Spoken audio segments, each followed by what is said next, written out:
There comes a moment in life when you realize that the hostility directed toward you has very little to do with your actions and far more to do with the unseen depths within others.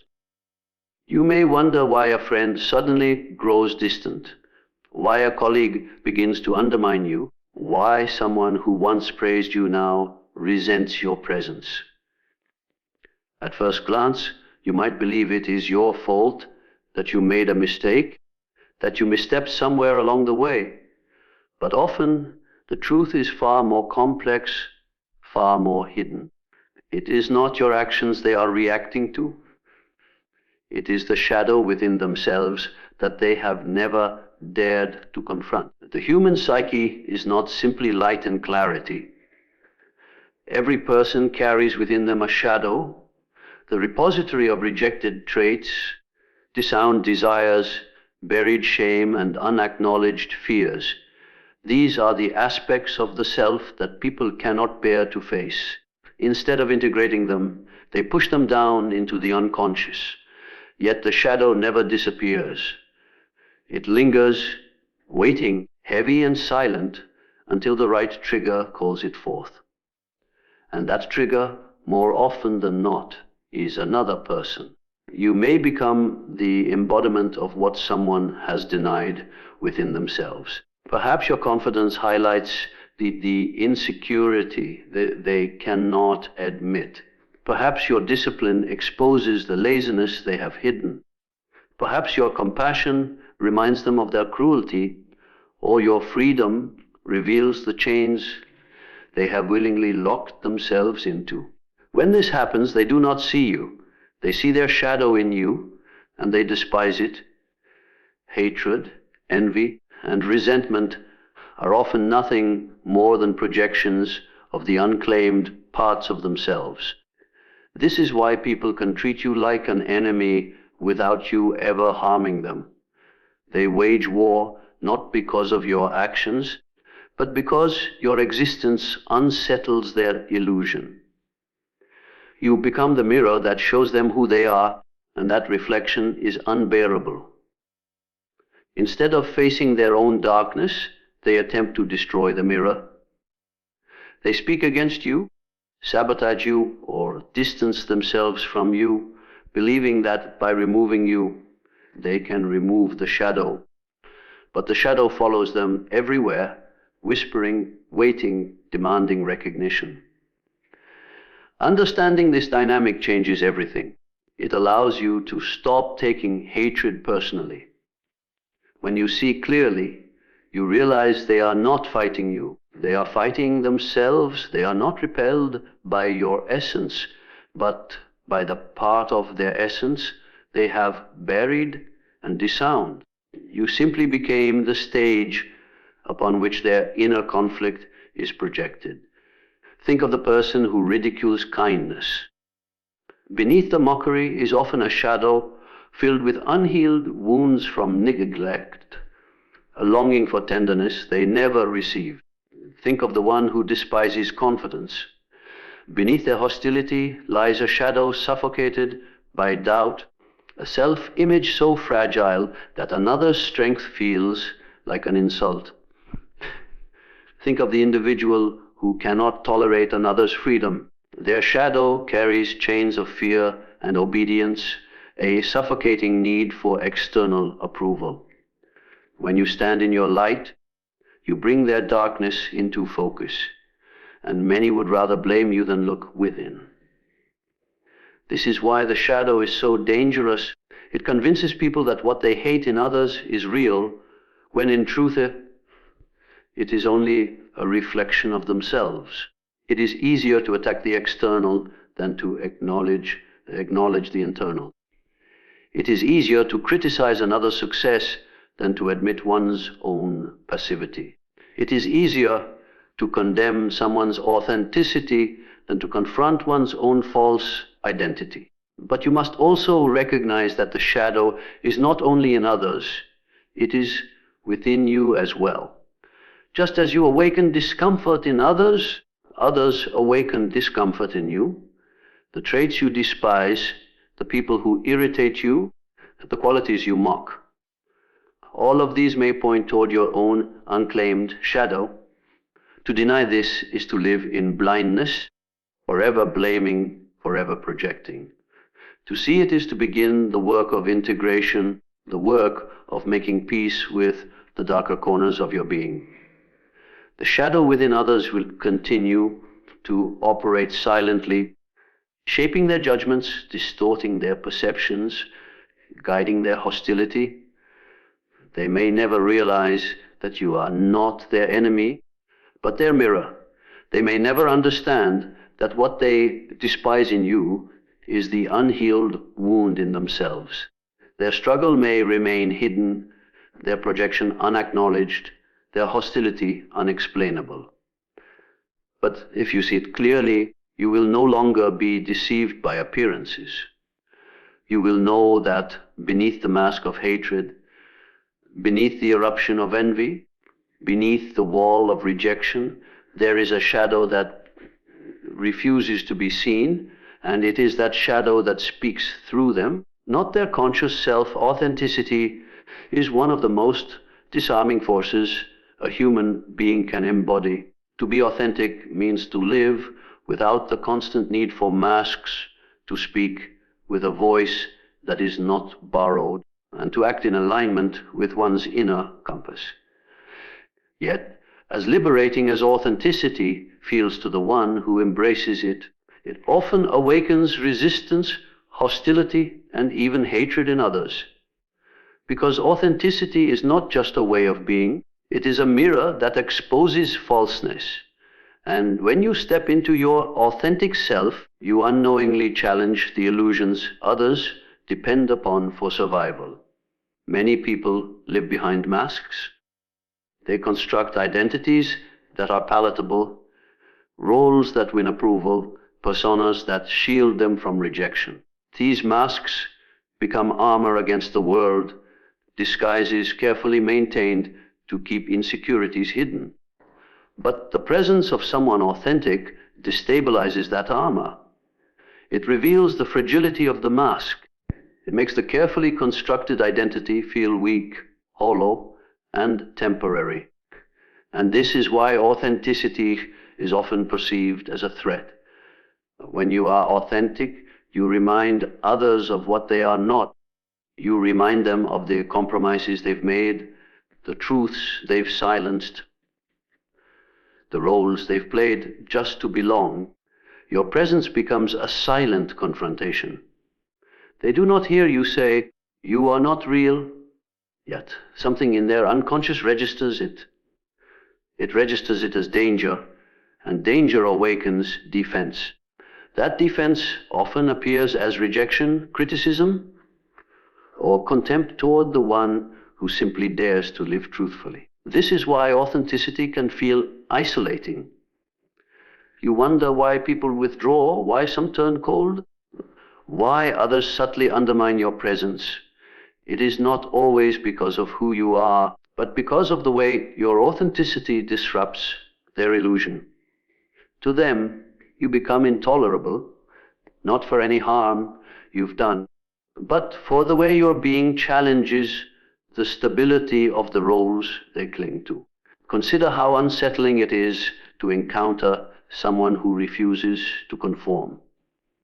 Their refusal reminds you of your own compliance. Think of the one who speaks truth when everyone else chooses silence. Their courage calls out your fear, whether they intend to or not. Think of the individual who lives unapologetically, whose choices reflect freedom instead of approval seeking. Their freedom highlights the chains around your own decisions. Authenticity, by its very nature, awakens discomfort. It forces people to look inward, and many are not ready to face what they see. But authenticity is not arrogance. It is not rebellion for the sake of rebellion. It is alignment. The simple act of existing as you are, without distortion. Yet this simplicity is what makes it powerful. A mask requires effort to maintain. A lie requires constant reinforcement. An image demands continuous energy. But authenticity demands nothing.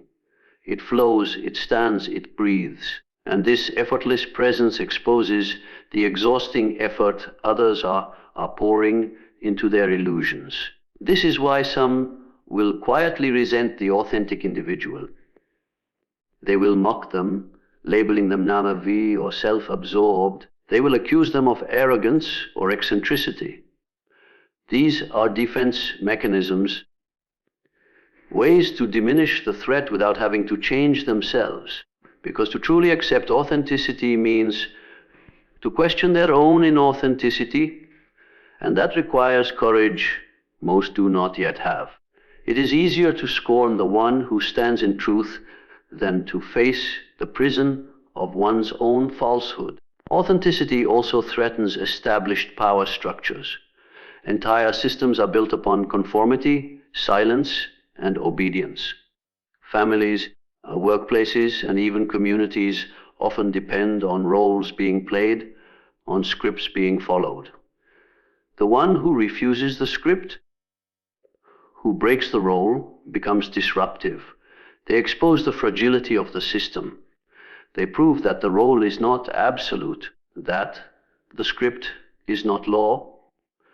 And those who depend on the system's stability will often target the authentic one as the problem, when in reality it is their authenticity that reveals the problem. Yet authenticity does more than provoke hostility. It awakens longing deep inside. Even those who resent authenticity feel the stirring of desire for it. They see in you the possibility of freedom. They sense in you the courage they lack. They may attack you, but beneath that attack is envy, a painful recognition of what they have buried within themselves. Your presence reminds them of their unlived life, of the self they abandoned to meet expectations. And for some, this reminder is intolerable. Authenticity is not safe. It does not guarantee admiration or acceptance. In fact, it often guarantees the opposite. To live authentically is to accept that you will be misunderstood, judged, and even resented. But it also means you will no longer live enslaved to the shifting opinions of others. You will not contort yourself to fit illusions. You will not betray your inner compass for temporary approval. You will stand as you are, even when it unsettles others. And perhaps that is why authenticity feels threatening, because it is contagious. The authentic self does not only live for itself, it inspires others, consciously or unconsciously, to question their own masks. And questioning is the first step toward transformation. This is the silent revolution of authenticity. It destabilizes illusions, awakens envy, and provokes hostility, but it also plants the seed of freedom in the very people who resist it. Human interaction is rarely as simple as it appears on the surface. Every conversation, every relationship, every exchange of words or silence carries with a current of power. Sometimes it flows softly, almost invisible, and sometimes it surges with undeniable force. Yet most of the time, these dynamics remain hidden. They operate in the background, shaping behaviors, guiding reactions, influencing decisions. The unspoken war of power is not always about dominance in the obvious sense. It is about control, influence, validation, and the unacknowledged desire to shape another person's reality. We like to believe relationships are built purely on love, respect, or shared goals. But beneath those noble words lie subtler motives. A person seeks reassurance of their worth, another craves recognition, another wants obedience, and still another thrives on superiority. These needs are not always declared, but they play out in the ways people treat one another. When someone suddenly turns cold, when affection turns to hostility, when a friend begins to compete instead of support, it is often because an invisible balance of power has shifted. Power dynamics are rarely equal. Even in the closest relationships, there is an undercurrent of who leads and who follows, who validates and who seeks validation, who influences and who is influenced. These roles can change over time, and when they do, a tension often arises. A person who once felt in control may sense they are losing influence. The one who relied on your weakness may find themselves unsettled when you begin to grow stronger. The individual who thrived on your dependence may feel threatened when you show independence. These subtle shifts often ignite resentment, not because of your actions alone, but because of what those actions symbolize. A rearranging of the silent hierarchy. Consider how people react when you set boundaries. The moment you draw a line, you disturb the balance. The one who benefited from your compliance suddenly sees their control slipping. Their hostility is not about the boundary itself, but about the loss of unspoken power. Or think about how people respond when you succeed. For some, your achievement becomes a reminder of their lack, a disruption of the unspoken agreement that kept you beneath them. The relationship shifts, and the silent power dynamic can no longer hold. Even in ordinary interactions, these dynamics play out. In conversation, who interrupts and who listens. In groups, who commands attention and who blends into the background. In families, who is deferred to and who is dismissed. These patterns may appear trivial, but they reveal the distribution of power that quietly governs relationships. And when one person begins to resist, when they step out of the expected role, it often provokes friction. The unseen nature of power dynamics makes them especially dangerous. Because they are rarely acknowledged, they are easily misinterpreted. You may believe someone dislikes you for no reason, when in reality, they sense a threat to their control. You may think you disappointed someone with your choices, when in truth those choices reveal to them how little power they actually hold over you. The hostility you encounter is not about who you are, but about what your presence disrupts in their hidden balance of control. Power does not always mean authority or dominance in an obvious sense. Sometimes it is as subtle as emotional leverage. The ability to make someone feel guilty, the capacity to withhold affection, the silent pressure of expectation. A person may not raise their voice, yet they wield enormous influence by threatening withdrawal, by offering approval only when you conform, by manipulating the unspoken rules of connection. When you stop playing along, when you stop giving them that leverage, the structure collapses. And few things breed resentment faster than the collapse of a hidden structure of power. To recognize these dynamics is to understand that conflict is often not about surface disagreements. It is about the deeper struggle for influence, the fear of losing control, the insecurity of being overshadowed. People rarely say, "I resent you because you no longer make me feel superior," or "I am angry because I cannot manipulate you anymore." Instead, they frame it as betrayal, arrogance, selfishness, or disrespect.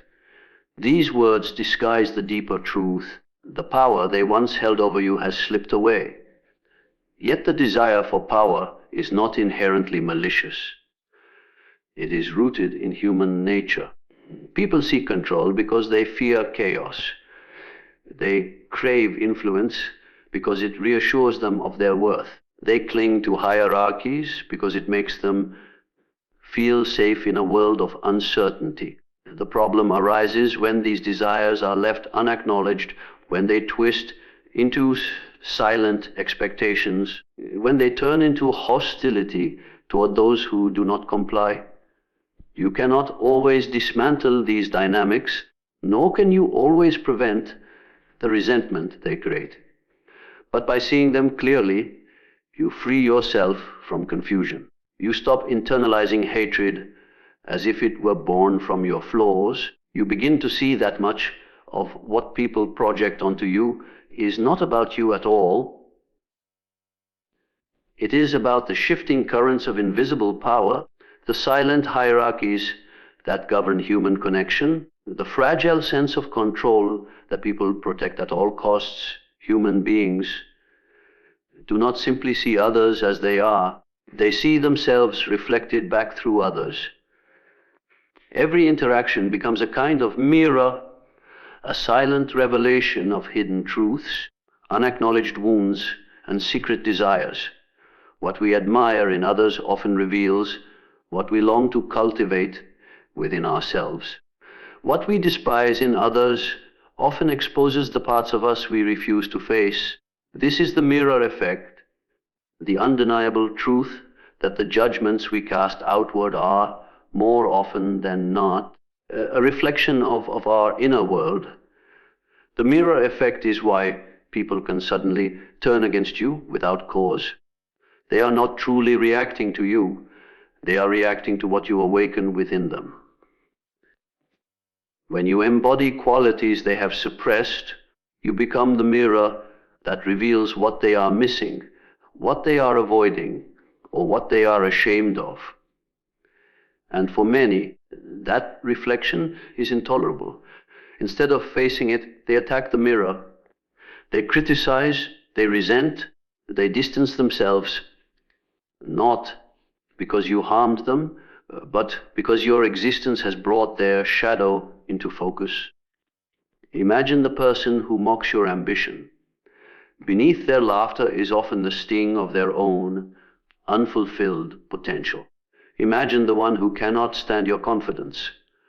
Their hostility may be the echo of their own buried insecurity. Consider the individual who despises your freedom.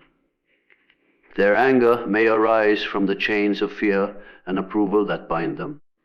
In every case, the hatred is less about you and more about the reflection you bring to their surface. This is why the mirror effect is so unsettling. It does not allow illusions to remain intact. When you live authentically, when you grow, when you embody traits others have denied in themselves, you strip away the comfort of their self-deception. You remind them of who they could be, or who they once wanted to be, or who they fear they truly are. The reflection you offer becomes too sharp, too honest, too revealing. And instead of using that mirror to transform, they may choose to shatter it by projecting their discomfort back onto you. But the mirror effect does not only apply to others, it applies to you as well. The people who irritate you, the traits you find unbearable, the behaviors you condemn with unusual intensity, these may be signals of your own unacknowledged shadow. The laziness you despise in another may reveal the part of you that fears rest. The arrogance you loathe may point to your own buried hunger for recognition. The dishonesty you cannot tolerate may reflect your own moments of silence when you refused to speak your truth. What you reject in others is often a reflection of what you reject within yourself. To recognize this is to understand the profound truth of projection. When a person projects their insecurities onto you, they are unloading what they cannot face. They accuse you of selfishness when it is they who fear being selfish. They call you arrogant when it is they who secretly long to feel superior. They label you a failure when it is they who feel failure gnawing at their sense of worth. Projection is not always malicious, it is often unconscious, but it distorts reality, making enemies out of mirrors and turning reflections into targets. This is why awareness is so essential. If you live blind to the mirror effect, You will spend your life believing the opinions of others define you. You will chase approval, fearing rejection, and misinterpret hostility as evidence of your inadequacy. But when you see clearly, you understand the way people treat you is often more about their inner battles than about your worth. Their admiration is a reflection of their unclaimed potential. Their hatred is a reflection of their disowned shadow. The mirror effect also explains why certain relationships feel magnetic. When someone admires you, it is not only because of who you are, but because you remind them of their unlived possibilities. Your courage awakens their own courage. Your kindness stirs their own compassion. Your growth sparks their own desire to evolve. In this way, the mirror can inspire transformation, not just hostility. The reflection you offer can serve as a catalyst, urging others to reclaim the parts of themselves they have long abandoned. Yet not everyone chooses growth when faced with the mirror. Some resist, some deny, some lash out. And so relationships fracture, trust dissolves, hostility surfaces. The mirror effect reveals that conflict is rarely about surface level issues. It is about deeper truths being reflected, truths that someone is not yet ready to face. The anger is not really about your words, your choices, or your existence. It is about the pain of seeing oneself too clearly in another. To live with this awareness is to carry a different kind of strength. You stop personalizing every rejection. You begin to see criticism as information, not condemnation. You recognize that envy is not proof of your guilt, but proof of another's longing. You accept that hatred is often misdirected self-hatred disguised as outward hostility. The mirror effect shows you that human connection is never just about the surface. It is always about reflection, projection, and the silent dialogue between inner worlds. And so the mirror effect becomes both a challenge and an invitation. A challenge because it means you will often be targeted for what you awaken in others. An invitation because it also means every reaction, admiration or hatred, can reveal hidden truths about the one giving it. To see others as mirrors is to gain insight into yourself. To see yourself as a mirror is to understand the invisible reasons why people treat you the way they do. Envy rarely announces itself. It does not arrive with a trumpet of confession or an honest admission of weakness. Instead, envy hides in silence. It lingers in the pauses between words, in the sudden withdrawal of warmth, in the subtle shift of energy that tells you something has changed, though no one dares to name it. Envy is one of the most powerful yet concealed emotions in human relationships, and because it is rarely spoken aloud, it becomes dangerous, corrosive, and destructive. Most people will not tell you they envy you. They will not say, "Your success makes me feel small," or "Your confidence reminds me of what I lack." To admit envy is to admit inadequacy, and pride will not allow that. So envy disguises itself. It cloaks itself in silence, in backhanded compliments, in sudden distance, in hidden resentment. You may not even know it is there until it erupts, until admiration turns into criticism, until friendship turns into rivalry, until support turns into sabotage. The silence of envy is deceptive because it often masquerades as indifference. You may notice someone who once celebrated your victories no longer claps as loudly, no longer reaches out, no longer smiles with the same sincerity. Their silence feels heavy, but you cannot trace it to a specific moment of betrayal. That is because envy grows slowly, quietly, like a shadow stretching in the background. It waits for a moment of comparison, a reminder of what they lack, and in that moment it tightens its grip. What makes envy so insidious is that it feeds on closeness. Strangers may admire you, but it is often those closest to you who feel the sting of comparison most intensely. A friend, a colleague, even a family member can find themselves silently consumed by envy, not because you harmed them, but because your progress illuminated their stagnation.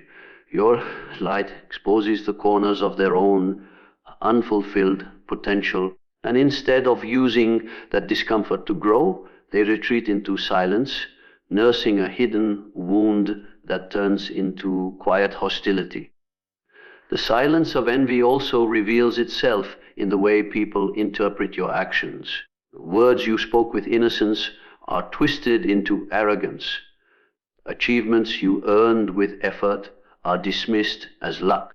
Boundaries you set for self-respect are framed as selfishness. These distortions are not reflections of your truth, but of their envy. Envy clouds perception. It makes others see not who you are, but what they fear they are not. And because envy is rarely confronted directly, it spreads like a poison. Left unspoken, it festers. Left unacknowledged, it deepens. People rarely say, "I envy you," but they may express it through subtle acts of sabotage, through undermining remarks, through withholding support when you need it most. Their silence is not neutral, it is charged with resentment. It is the silence that does not celebrate your growth, the silence that withholds recognition, the silence that quietly wishes for your failure just to feel relief. But envy does not only live in others, it lives in you as well. To deny this is to remain blind to your own shadow. There are times you too have looked upon another's freedom, beauty, success, or courage and felt a sting of inadequacy. You may not have admitted it, but you felt it. The silence of envy is not exclusive to your enemies. It can creep into your own heart too. And if you do not face it, you will project it onto others, condemning them for the very qualities you wish you had cultivated within yourself. The silence of envy is a reminder of how deeply human beings crave comparison. People measure themselves not only by their achievements, but by the achievements of those around them. When someone close surpasses them, it feels like a threat to their identity, as if your success diminishes their worth. But the truth is, envy is never really about the other person. It is about the mirror they hold up, the reflection of what remains unlived within the self. To see envy clearly is to understand that much of the hostility you encounter in life is not born from your flaws, but from your light. People are not only irritated by what is wrong with you, they are often more unsettled by what is right with you. They can forgive weakness, but strength awakens their own insecurities. They can tolerate mediocrity, but excellence exposes their avoidance. They can accept conformity, but authenticity highlights their masks. And so, instead of confessing envy, they fall silent, and in that silence grows resentment. The silence of envy is dangerous because it is invisible until it is too late. You may think someone supports you, only to discover they were quietly hoping for your downfall. You may believe you are surrounded by friends, only to learn that some have been competing with you in secret. The unspoken nature of envy makes it one of the most potent forces in human relationships. It erodes trust, corrodes connection, and turns admiration into animosity. Yet, when you recognize the silence of envy for what it is, you stop misinterpreting it. You no longer shrink yourself to avoid triggering others. You no longer beg for explanations when someone withdraws. You no longer doubt your worth because of another's coldness. Instead, you see envy as the shadow it is, not a reflection of your failure, but a reflection of another's unclaimed potential. You realize that the silence surrounding your victories is often louder than applause, for in that silence lies the unspoken confession of envy that words will never reveal.